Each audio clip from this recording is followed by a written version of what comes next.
जोंनि BTC BTR ओनसोलनि सिङाव गासै मोन 60टा समस्तिफोरा बारायजानाय जायोब्ला बेनिनो गेजेराव गासै मोन 40टा समस्तिया जोंनि ST रिजार्वेशन जागोन होननानै दानि दुलाराय बर' फरायसा आफादनि आफादगिरि मानगोनां दिपेन बर' आदाया दाथिनानै गेरेन्टि होनानै फोरमायथिदों। BTR आव BTC आव 40टानिफ्राय 60टा समस्ति जागोन। सोरबा बुंनो नागिरो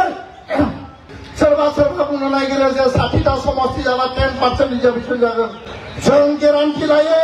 दाथियै आङो बुंनो नागिरदों 60टा समस्ति जायोबा ST समस्तियानो 40टा जागोन। आथिखालनि 30टानिफ्राय बारायनानै 40टा जागोन। बेयाव रावबो सोरबा टेका बुंनाय बाथ्रा गैया। सुक्तिखौ जों खालामदों, सुक्तिखौ ABSU MDBU BPA खालामदों, सुक्तिनि स्पिरिटखौ जों मिथियो। सोरबा बाहेरायाव थानानै टेका खोथा बुंनायनि खोथा गैया। मानगोनां दिपेन बर' आदा फोरमायनाय बायदि बुंनाय बायदि फैबाय थानाय समाव गासै मोन 60टा समस्तिखौ बारायमारनाय जामारोब्ला बेनिनो गासै मोन 40टा समस्तिया जोंनि ST रिजार्वेशन जुदि जामारोब्ला जोबोद मोजांनि बाथ्रा। नाथाय बे BTR एग्रीमेन्टनि MOS नि 3.1 क्लजनि रमान 3 नाम्बाराव लिरनाय बायदिब्ला आं एसे फरायथिनानै होनोसै। Increase in constituencies of BTC up to the maximum of 60 seats after alteration in the area without adversely affecting the existing percentage of reservation for tribals. जोंनि BTC BTR ओनसोलखौ गोबां माखासे सोलाय सोल' खालामनायनि गेजेरजों 60टा समस्तिखौ बारायगोननि बाथ्रा लोगोसे बेवहाय बुंबावदों without adversely affecting the existing percentage of reservation for tribals. बेखौनो फोरमायदों जे जोंनि बे आसाम स्टेटआव थानाय जेसेबांखिनि अरिजिनेल थागिबि ट्राइबेल हारिनि सुबुंफोर दङ बै जोंनि ट्राइबेल हारिनि थाखाय मोनसे रिजार्वेशन खथा दङ आरो बे जोंनि रिजार्वेशन खथानि पार्सेन्टेजआ जाहैबाय 10%। बे बाथ्रानि लाइना बेखौनो फोरमायदों जोंनि ट्राइबेल हारिनि थाखाय 10% वाइसै जुदि बै 60टा समस्तिखौ बारायनाय जामारोब्ला बे 60टा समस्तिनि गेजेराव जों गासै STफ्रा मोन 6टाल'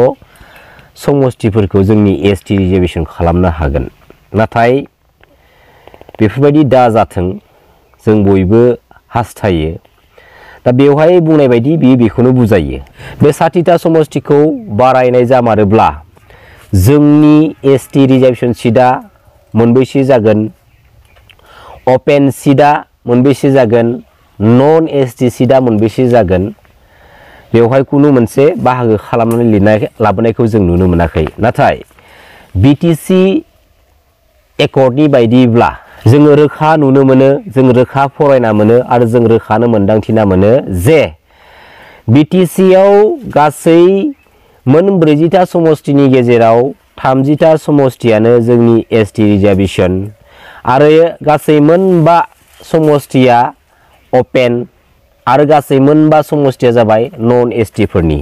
बेखौ बाहागो खालामनानै BTC एकर्डनि 4.2 क्लजनि गेजेरजों रोखा लिरना लाबोनायखौ जों नुनो मोनो जे BTC एकर्डनि गेजेरजों 6थि फारिलाइनि जा मोनथाय भारत हादरनि कन्स्टिट्यूशनल जा 6 शेड्यूलनि राइट्सफोर बे 6 शेड्यूलनि राइट्स हिसाबै जोंनि BTC दानि BTR ओनसोला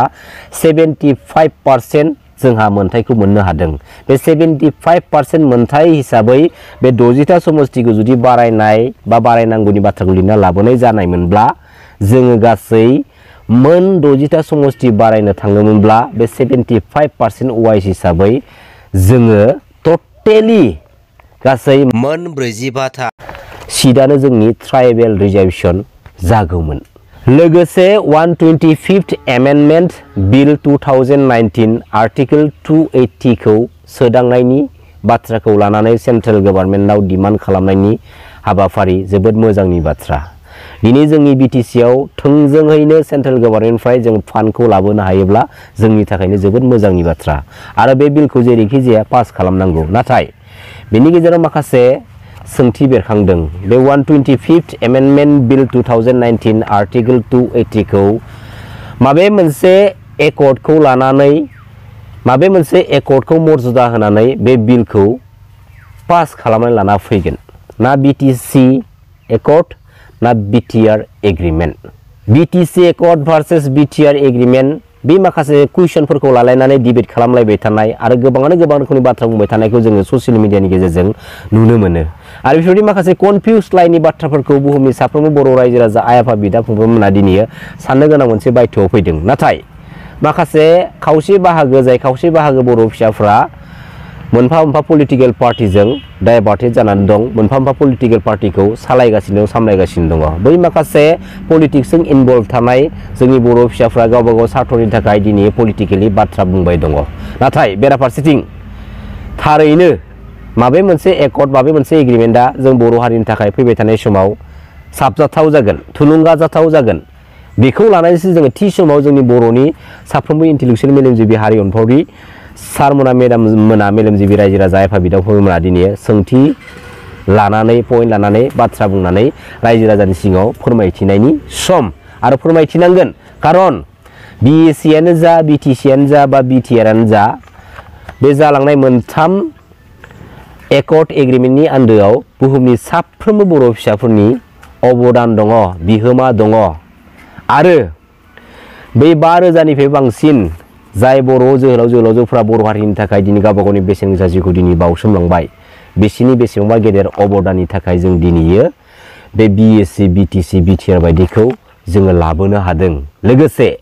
जाय बर' हारिखौ उदांस्रि खालामनो थांनानै हाजार हाजार बर' जोहोलाव जोहोलावजोफोरा आखायाव आइजें लानानै दावहा नांबोदों बै जोहोलाव जोहोलावजोफोरनिफ्राय गोबां जोहोलाव आरो जोहोलावजोफोरा दिनैसिमबो जोबथेसालियाव जोबजानानै दोनजादों जों बयबो मिथिगौ जे जोंनि बर' हारिया देबनागरि स्क्रिप्टखौ मोननो थाखायबो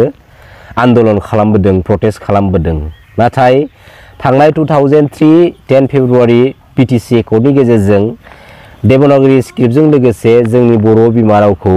8थि फारिलाइयाव 8 शिड्युलाव सोदांनानै लाना फैनायखौ जों नुनो मोनदों दिनै जोंनि बर' बिमा रावाबो बे भारत हादरनि गेजेराव मोनसे बिमा राव महरै सिनायथि मोननाय मोनसे बर' हारिनि बिमा राव महरै सिनायथि मोननाय BTR एग्रीमेन्टनि गेजेरजों जों मा नुनो मोनदों गामि सोसननायनि बाथ्राखौ जों लिरनानै लाबोनायखौ नुनो मोनबाय बेराफारसेथिं गामि दानख'नांगौनि बाथ्राखौ लिरना लाबोदों आरो दानख'नांगौआ माबोरैहाय बेखौ आं नोंथांमोननि सिगाङाव फोरमायथिना होनि जे BTR एग्रीमेन्टनि MOSनि 3.1 क्लजनि रोमान 2 number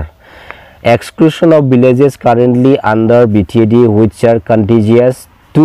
non-6th schedule areas and have majority non-tribal population. जोंनि BTC आरो दानि BTR ओनसोलनि सिङाव थानाय